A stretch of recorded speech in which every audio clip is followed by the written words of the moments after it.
Très heureuse de vous retrouver pour cette édition du journal de midi. Voici les principaux titres.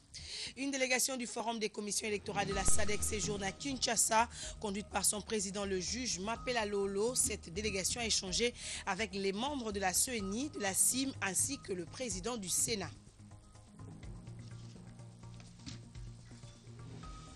Et puis la majorité présidentielle appuie la démarche des élus du peuple qui ont saisi la Cour constitutionnelle pour interprétation de l'article 70 de la Constitution. Cette annonce a été faite mardi par les communicateurs de la MP lors d'une conférence de presse. Enfin, tripotage présumé des résultats des épreuves organisées à la fonction publique. L'Assemblée nationale vient de décider de la mise en place d'une commission d'enquête. Elle dira si oui ou non le ministre Issumbicho a trafiqué ces résultats. Des précisions dans un instant. Merci de votre fidélité, Madame, Messieurs. La majorité présidentielle soutient la démarche des députés nationaux qui ont saisi récemment la Cour constitutionnelle en interprétation de l'article 70 de la Constitution. Deux documents approuvés en son temps par les deux leaders de G7 ont été présentés par le porte-parole de la MP qui s'exprimait devant la presse. Pour André Atundu Luongo, il n'y a jamais eu d'agenda caché. Il estime par ailleurs que ce sont les donneurs de leçons d'aujourd'hui qui sont tout simplement rattrapés par l'histoire. On fait les points avec Jean-Pierre Kaembe. Joseph Kabila l'avait de tout soupçon, c'est le moins que l'on puisse retenir de cette mise au point faite par le porte-parole de la majorité présidentielle. La MP, dont plus de 300 députés et une cinquantaine de l'opposition, ont déposé un jour plus tôt à la Cour constitutionnelle une requête en interprétation des articles 70, 103 et 105 de la Constitution. Pour André Atundu, présenter autrement cette démarche citoyenne parfaitement constitutionnelle, c'est manifestement chercher à induire l'opinion en erreur. Il ne peut donc pas paraître étrange, ni même étonnant, que des députés en nombre impressionnant saisissent ce lundi 18 avril 2016 la Cour constitutionnelle, non seulement pour éclairer et conforter leur religion, mais surtout pour fixer l'opinion nationale et internationale sur la portée et le sens réel de l'article 70 en corrélation avec d'autres dispositions concernant les mandats du chef de l'État, des sénateurs, des gouverneurs, des députés provinciaux, dans le but de mettre définitivement fin au débat surréaliste et malveillant qu'entretiennent certains acteurs politiques. André Atundu est allé fouiller dans les archives pour sortir l'avant-projet de la Constitution et le rapport synthèse de la commission PAJ de l'Assemblée nationale sous 1+4. À l'époque, deux leaders du G7 avaient soutenu l'article 70, rappelant que le chef de l'État restait en fonction jusqu'à l'installation des nouveaux présidents élus. Pour l'ambassadeur Atundu, les donneurs des leçons d'aujourd'hui sont tout simplement rattrapés par l'histoire. En effet, l'article 70, particulièrement dans son appendice qui semble poser problème à ces consciences subitement bonnes, n'a jamais été un cas de conscience, ni pour l'honorable Mwando, alors président de la PAJ, qui a examiné le projet de constitution, ni pour l'honorable Kamitatou, alors président de l'Assemblée nationale, lors des discussions à l'APJ et de l'adoption à la plénière de l'Assemblée nationale. Au nom de sa famille politique, André Atundu a confessé la foi de la MP en la démocratie et son attachement indéfectible à la Constitution, laquelle sera respectée dans les moindres détails. Et en séjour en République démocratique du Congo, la délégation du Forum des commissions électorales de la SADC, conduite par son président Mapela Lolo, s'est entretenue mardi avec le président du Sénat, Léon Kengo-Badondo. La délégation de la SADC a informé le président de la Chambre haute du Parlement des sages l'objet de sa mission RDC. Suivez. J'ai accompagné mon collègue de Lesotho qui conduit une délégation du Forum des commissions électorales de la SADC en RDC. Ils sont venus échanger avec la commission électorale congolaise en termes de voir les préparatifs des élections en République démocratique du Congo. Alors, ce faisant, nous allons avoir 4 jours de travail fallait qu'il présente les civilités aux autorités. Et ce matin, il a commencé par le président Kengo, le président du Sénat. Et après le Sénat, la délégation du Forum des commissions électorales de la SADC a eu une séance de travail avec le bureau de la Commission électorale nationale indépendante. Les deux parties ont étudié les possibilités d'échanger les expériences, surtout en cette période où la RDC est de plein pied dans le processus électoral. Suivez le président de la CENI, dont les propos ont été recueillis par Richard Chako Kanyengele. Bienvenue Magambo. Des commissions électorales de la SADC, dont elle fait membre. Et cette délégation est conduite par le juge Mopila, qui est le président de la commission électorale de Lesotho. Et elle est venue pour échanger plus ou moins avec la commission électorale au regard des préparatifs des élections en République démocratique du Congo, mais aussi d'étudier avec la CENI congolaise les zones ou les secteurs dans lesquels nous pourrions recourir en termes d'assistance électorale à cette commission. Voilà plus ou moins l'objectif. Ils vont rester avec nous. Aujourd'hui, la journée, nous avons commencé la séance technique de travail. Ils vont séjourner 4 jours au Congo. Aujourd'hui, la journée est consacrée aux rencontres avec les parties prenantes, dont les deux présidents des deux chambres du Parlement et la commission d'intégrité et de médiation électorale ainsi que le DICIEL. Et demain, nous allons donc nous enfermer avec la délégation pour étudier, pour travailler maintenant les questions techniques et les modalités techniques de cette assistance. Et au nombre des contacts que la délégation de la SADC a eu mardi figurait la commission d'intégrité et de médiation électorale CIM avec les représentants des confessions religieuses membres de la CIM. La délégation de la SADC a échangé autour du processus électoral en République démocratique du Congo. Le reportage est signé encore une fois Richard Chako Kanyengele. Bienvenue Magambo. C'est dans le cadre de ces contacts avec certaines structures congolaises que la délégation du Forum des commissions électorales de la SADC a échangé avec les membres du comité d'intégrité et de médiation électorale. Qui travaille ici qui voulait savoir le but de notre visite ici au Congo. Et c'était une invitation qui nous a ouvert pratiquement les yeux, puisque nous voyons dans le leadership de l'Église de ce pays une forme de pluralisme, et ce sont des parties prenantes importantes. Différentes confessions religieuses se mettent ensemble, se sont mises ensemble pour faire passer le même message, un message commun, et d'une manière persistante. Et cela montre que vraiment il y a un bon engagement, parce que chacun d'entre vous ont leur circonscription ou leur groupe de croyants, mais si ils ont une influence sur leurs fidèles qui ne sont pas différentes des membres de la communauté et que tout le monde parle d'une seule voix, rendez-vous compte comment ce serait possible de pouvoir réussir dans tout. Ce sera très facile de réussir. En droit constitutionnel ou bien en droit comparé, vous ne pouvez pas vous attarder seulement sur vos constitutions à vous, vos manières d'organiser les élections. Il faut aussi écouter les autres, comment ça marche bien chez eux. Parce que souvent, n'est-ce pas, nous disons Bozo Baliboso, Mayele Sima. Et l'Afrique du Sud et les autres ont aussi bénéficié soit de nos expériences, soit de nos défauts aussi, pour corriger ce qu'ils sont en train de faire.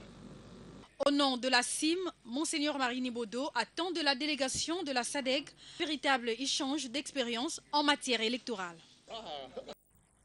Tout à fait autre chose à présent. Je l'ai annoncé au sommaire. Le ministre de la fonction publique fera l'objet d'une enquête parlementaire. En tout cas, c'est ce qui ressort de la question orale avec débat relatif aux résultats des épreuves organisées dans le cadre de la réforme de l'administration publique initiée par le gouvernement en juillet 2015. On fait le point avec Martin Kaimbe Tchankabiona.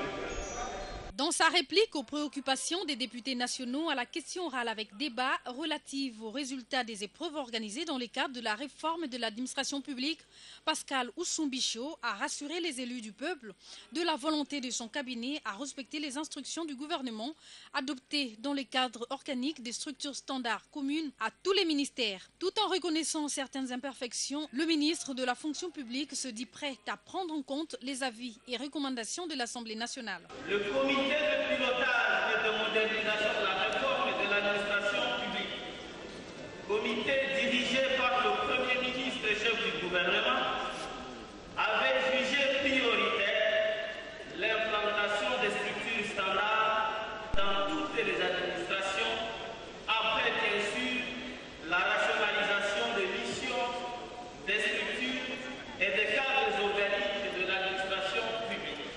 J'ai saisi cette occasion pour remercier l'honorable Nzangi car, à travers sa question orale, la représentation nationale a eu un débat qui a permis de mettre en évidence la nécessité immédiate de la réforme de notre administration publique, car sans une administration publique d'excellence et efficace, il nous est difficile, sinon impossible, de matérialiser la vision du chef de l'État et donc d'espérer à l'émergence de notre pays à l'horizon 2030. Sous la direction de son président Aubin Minakou, les députés nationaux ont voté 4 lois autorisant les ratifications par le gouvernement des projets, des prêts et des accords conclus avec les pays amis et de partenaires au développement. Et à ceux communément appelés nouvelles. L'identification des abonnés, la taxation et le cadre légal en gestation dans le domaine des télécommunications à RDC étaient au centre des entretiens entre Thomas Louaka Losenjola et le directeur Afrique de l'Afrique GISMA. Le numéro 1 de GISMA est venu se rendre compte des intérêts des opérateurs des télécommunications mobiles qui évoluent en République démocratique du Congo. Le reportage est signé Martin Kaembe, Irène Moussouné. Près de 800 opérateurs des télécommunications mobiles dans le monde sont membres de GESMA. Raison pour laquelle le directeur Afrique de l'entreprise GESMA a échangé avec le vice-premier ministre, ministre de PTNTIC, Thomas Louaka. Les entretiens ont plus porté sur de grands sujets de l'industrie de la télécommunication mobile en RDC. C'était une visite de courtoisie à son excellence. Donc nous sommes venus nous présenter en tant que GSM à Afrique. Je suis accompagné de Madame Soleil, qui fait aussi partie de la GSMA. Donc nous sommes venus discuter avec son excellence sur le gros sujet de l'industrie mobile, spécifiquement à la RDC. Donc nous avons discuté des 3 sujets principaux.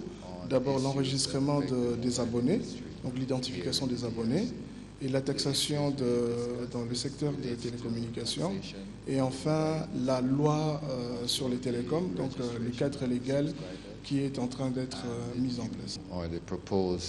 Thomas Louaka a aussi reçu l'invitation du cabinet d'audit international Deloitte au sujet de la manifestation qui va se tenir à Kinshasa au mois de mai prochain.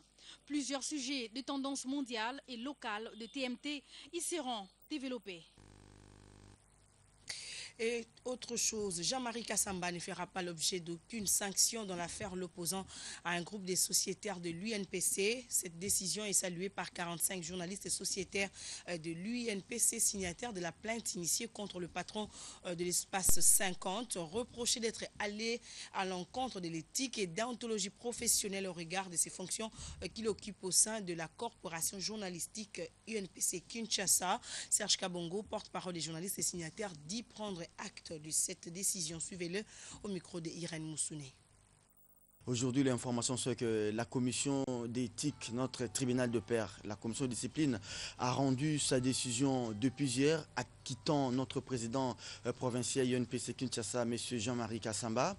Donc, c'est une décision que nous, signataires de la pétition, sociétaires de l'UNPC, nous saluons avec beaucoup de bravoure. Nous saluons ça de demain. Et j'aimerais ici dire que dans cette décision, nous avions tiré beaucoup de gains. Et nous nous félicitons de cette décision et nous pensons que ça va demain servir de jurisprudence pour l'avenir de la profession. commission, parce que quand vous allez lire dans les 3-4 points qui sont soulevés par les juges du tribunal de Père, ils ont commencé par dire que c'est la passion d'un monsieur qui peut lui pousser comme journaliste à soutenir tel ou tel projet. Donc je pense que désormais tous les confrères qui me suivent doivent avoir l'air mal à patience. Très satisfait au nom de mes collègues, le 45, à qui je rends un hommage vibrant. Ils ont marqué l'histoire de l'UNPC en acceptant de poser leur signature sur ce document. J'aimerais ici rappeler et préciser que nous n'avions pas un problème avec notre président personnel. C'est le président qui avait un problème avec les textes qui nous régissent. Mais maintenant que la commission vient de donner raison à notre président, nous saluons cette décision encore une fois et nous pensons que ce sont des acquis, ce sont des gains. Désormais, nous allons faire comme lui, nous allons faire peut-être plus que lui. Donc, on peut adhérer à un parti politique, on peut adhérer à une formation, à une dynamique politique, dès lors que vous n'avez votre nom ne se figure pas sur une liste, mais vous pouvez exercer comme journaliste et ça ne va pas poser un problème. Et les cas soulevés par l'UNPC vont nous servir de jurisprudence.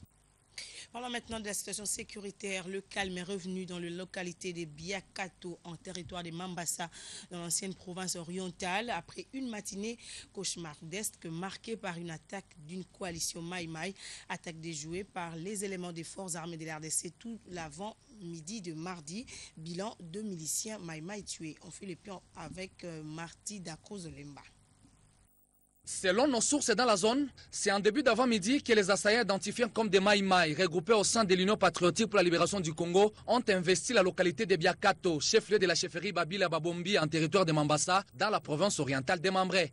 Joint par votre rédaction provinciale du Nord Kivu, Joseph Bongolanga, administrateur du territoire de Mambasa, qui confirme les faits, précise que la situation reste sous contrôle en dépit d'un effectif réduit des forces armées de la RDC. Ça fait pas longtemps qu'ils étaient réunis les mois passés à quelques kilomètres de Biakato pour essayer de confirmer leur coalition. On avait déployé, parce que le bataillon ne suffisait pas, il fallait que la 31e puisse déployer. Et bien maintenant, nous apprenons que certainement qu'ils sont nombreux par rapport à l'effectif, certainement qu'il y a des mesures qui se prennent. Par ailleurs, les organisations de défense des droits de l'homme et celles de la société civile craignent pour la sécurité des populations civiles dont leur entité est encerclée par quelques groupes armés réfractaires au processus de désarmement. Vu que l'insécurité bat son plein dans cette zone avec comme point culminant les incursions répétitives, Jacques Kahala, coordonnateur de l'ONG Oredeco, plaide pour des opérations de ratissage autour et en profondeur de cette entité. Le message que nous pouvons donner aux autorités qui ont la sécurité intérieure et la défense nationale, c'est de venir à rescousse de cette population qui est vraiment insécurisée depuis longtemps par des kidnappings et d'autres événements malheureux. Que les autorités puissent initier une opération de fuite de la forêt de Babila Babombi, parce que cette forêt héberge nombreuses milices, à l'instar des milices de Simba Morga. Des sources concordantes renseignent que tout l'avant-midi de mardi, ces miliciens Maï-Maï régnaient à maître dans cette localité avant l'assaut lancé par les forces armées de la RDC. Marty Cruz, Olemba, Goma, RTG. D'une province à une autre, rendons-nous maintenant dans la province du Lualaba, où découverte mardi de 2 corps sans vie à Kolwezi. Ces corps ont été repêchés dans le lac artificiel Kabongo, au quartier Kaminima, dans la commune de Dilala. C'est la police qui a fait ce constat. Des précisions avec notre correspondant sur place, Jean-Claude Mukenga Kalombo.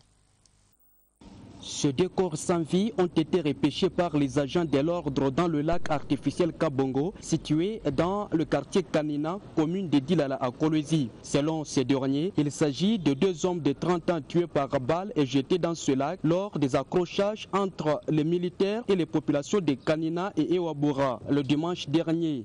Ces corps ont été présentés ce mardi au Conseil de sécurité du Lualaba par le gouverneur avant de les transférer à la morgue. À savoir, les habitants de Kanina et Ewabura, à l'est de Kolwezi, avaient protesté le dimanche 16 avril contre l'assassinat de 4 de leurs par les bandits armés en tenue de la police. Manifestation difficile à maîtriser jusqu'au point de pousser les militaires à tirer en air. Human Rights Watch fait savoir que 10 innocents, dont un agent de KCC et une femme pasteur, l'un en provenance du travail et l'autre en partance pour l'église, ont été tués à balles réelles au cours de ces échauffourées, sans compter les blessés et les dégâts matériels importants. Du côté des officiels, on ne reconnaît que 6 morts comme bilan provisoire, mais ils sont rapidement contestés par les associations de défense des droits humains. À cet effet, toutes les autorités politico-administratives et militaires, voire les responsables des hôpitaux dans lesquels sont internés les blessés, disent être interdits par par le gouverneur du Lualaba de s'exprimer à la presse, lui aussi être resté injoignable. Nous apprenons à travers l'ONG Les Amis d'Obama que les réunions de sécurité sont doublées afin d'arrêter les dispositions sécuritaires. Kolwezi, Jean-Claude Mouken-Akalombo, RTGA. Dialogue politique national, la nouvelle dynamique de la société civile appelle le facilitateur Edem Kodjo à ne pas franchir les lignes rouges pour ne pas être considéré comme ennemi de la République. Cette précision a été donnée par le coordonnateur national de cette plateforme, Jean-Christophe Kijana, depuis Goma, au Nord Kivu. Notre pays se trouve actuellement dans un processus de démocratisation. Nous sommes en 2016 qui est une année de grands enjeux au niveau de la démocratie avec les élections qui sont très attendues cette année. Donc il est de notre droit comme société civile de passer à l'éducation, à la sensibilisation et à la formation civique et citoyenne des compatriotes afin qu'ils puissent quand même savoir ce qui est attendu d'eux comme filles et comme fils de cette grande nation qu'est la République démocratique du Congo. Mais aussi ça visait de rendre public de manière officielle, de manière solennelle, la position de la nouvelle dynamique de la société civile par rapport à cette grande question d'actualité actuellement qui est le dialogue. Nous demandons aux facilitateurs de ne pas oublier que le peuple congolais n'est pas du tout prêt à se sacrifier, donc à sacrifier, bien à se voir privé de l'un de ses droits les plus légitimes, qui est celui de se choisir librement ses propres dirigeants. Et nous avons dit aussi aux facilitateurs que le dialogue c'est salutaire parce que nous sommes filles et fils d'une même nation, nous pouvons toujours dialoguer, mais il y a certaines lignes rouges qui ne doivent pas se permettre de franchir et au risque d'être taxé d'ennemi numéro 1 de l'ensemble du peuple congolais. Et parmi ces lignes rouges à ne pas franchir se trouve la non-révision d'une quelconque disposition de notre constitution. Et là, nous disons que cette constitution ne doit pas être révisée, que ce soit avant, que ce soit pendant, que ce soit après le dialogue. Madame, Messieurs, voici le rappel des principaux titres de ce journal de midi. Une délégation du Forum des commissions électorales de la SADC séjourne à Kinshasa, conduite par son président, le juge Mapela Lolo. Cette délégation a échangé avec les membres de la CENI, de la CIM ainsi que le président du Sénat.